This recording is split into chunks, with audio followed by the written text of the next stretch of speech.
Hello and welcome to interest.co.nz. I'm Gareth Vaughan with our weekly look at the currencies markets, the Never a Dull Moment report with Dan Bell from HiFX. And welcome again, Dan. Morning. And look, obviously over the last few days and again today and no doubt further into this week, the big issue is the US jobs data that came out Friday night New Zealand time. A lot less jobs created in the US during March than was expected. Yes, indeed. So the US announced their monthly jobs report on Friday night New Zealand time around midnight. It's one of the most closely watched pieces of economic news from the US. And the market was expecting jobs growth for the month of March to come in at plus 200,000 new jobs, and they only printed 120,000 new jobs.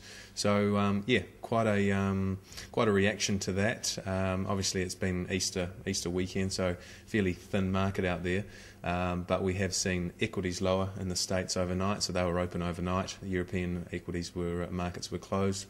And the US dollar has been under pressure because a weaker jobs growth outlook for the US suggests that perhaps the US central bank might be more inclined to add further monetary stimulus, which is actually negative for the US dollar. And so this is the great hope that some are holding for a third round of quantitative easing or money printing. That speculation has got a new legs out of this? Yeah, exactly. And I mean, we've... because the recent run of economic data in the US has been better lately, and if you actually look at the three-month moving average for US jobs growth, it's closer to about 200,000 jobs. So it's probably not time to say that US jobs growth is really has fallen off a cliff. I mean, it was much weaker than the market was expecting, but overall jobs growth has been pretty positive in the States since the end of last year. But it just goes to show you how focused Wall Street and the broader market is on these hopes of further quantitative easing from the US central bank. So we know that a lot of the upside that we've seen in global stock markets over the last few months has been driven by these low interest rates and monetary stimulus that the US and the European central banks have put in place.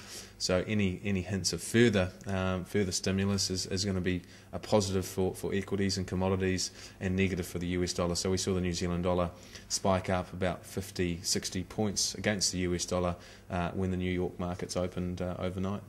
And I guess that means any words uttered by Ben Bernanke or his Fed colleagues in the next week or two, that the markets will really be hanging off those in terms of potential for QE3. Yeah, absolutely. So we don't have any official FOMC or Federal Reserve announcements this week, but we do have a number of the voting members speaking. The chairman of the Fed, Ben Bernanke, is actually speaking at a conference this morning, so those comments will be hitting the newswire shortly, and any hints of his bias towards more money printing is going to be negative for the US dollar, positive for the New Zealand dollar. And we've seen the New Zealand dollar actually up against most of the major cross rates over the last few days. So we've pushed up back against the Aussie dollar, sitting at 79.60 against the Aussie dollar, which is the highest that we've been since the first week of October last year.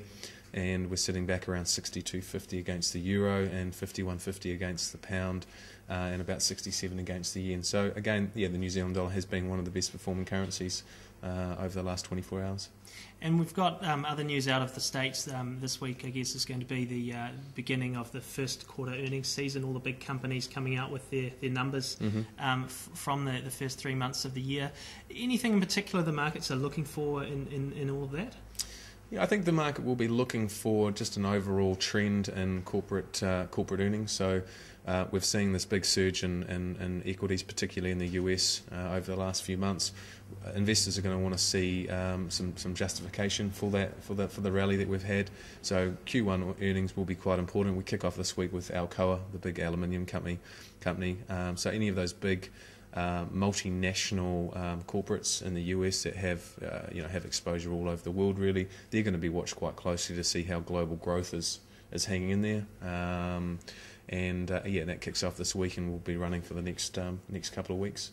And in terms of New Zealand and Australia this week, anything in particular that the market will be watching? From New Zealand, we get a couple of pieces of more second-tier news. We get the quarterly survey of business opinion this week, which will be interesting, given that the most recent readings of business confidence have been quite robust. From Australia, the focus is going to be on their employment figures on Thursday. Now, again, we've seen a recent run of economic data from Australia coming in weaker than expected, which has prompted many to speculate the Reserve Bank of Australia will be cutting interest rates in May. So that's actually fully priced in by the futures market. So we're already pricing in a rate cut from the Reserve Bank of Australia in the first week of May. So if these jobs numbers from Australia come in weaker this week again, you'll see further weakness in the Australian dollar, which has come off its highs against most major currencies. New Zealand dollar is trading at a 6-month high against the Aussie dollar on those interest rate differentials as well.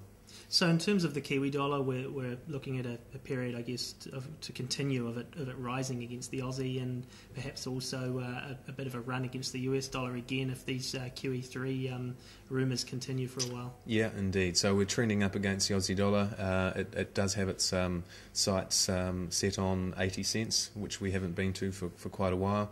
We're sitting about 79.60 against the Australian dollar this morning. Against the US dollar, we're sitting around 82 cents this morning. Those recent lows have been around 80.50, so that's where we see quite a significant level of support.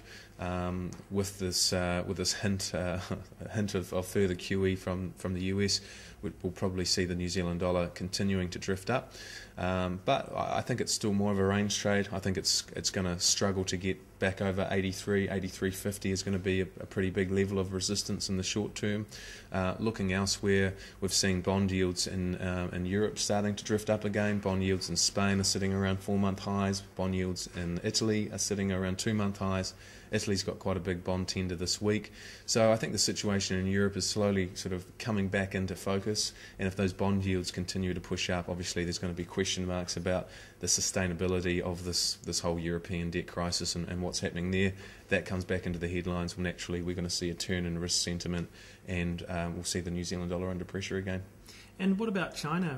Is there much we can anticipate to hear out of the Chinese economy this week? Yeah, we do have quite a bit out of China this week. Overnight we had, yesterday we had China's CPI number, which came in higher than expected, so inflation running a little bit stronger. That was driven mostly by food prices. We've also got industrial production, trade balance numbers and GDP out of China this week, and as we know, China has been getting a lot more focus, particularly how it impacts the New Zealand and Australian economies. So that'll be quite interesting. The trade balance number, I think, is going to be quite a focus, because the last trade balance number out of China showed quite a significant drop in exports, which is sort of questioning the whole global growth outlook. So that'll get quite a bit of attention this week. And we also get the Bank of Japan. They announced monetary policy this week as well. Last month they actually added quite a significant amount of stimulus to their economy, so it would be interesting to see what happens there. But yeah, China will be quite interesting again this week, and Australia, those labour force numbers on Thursday.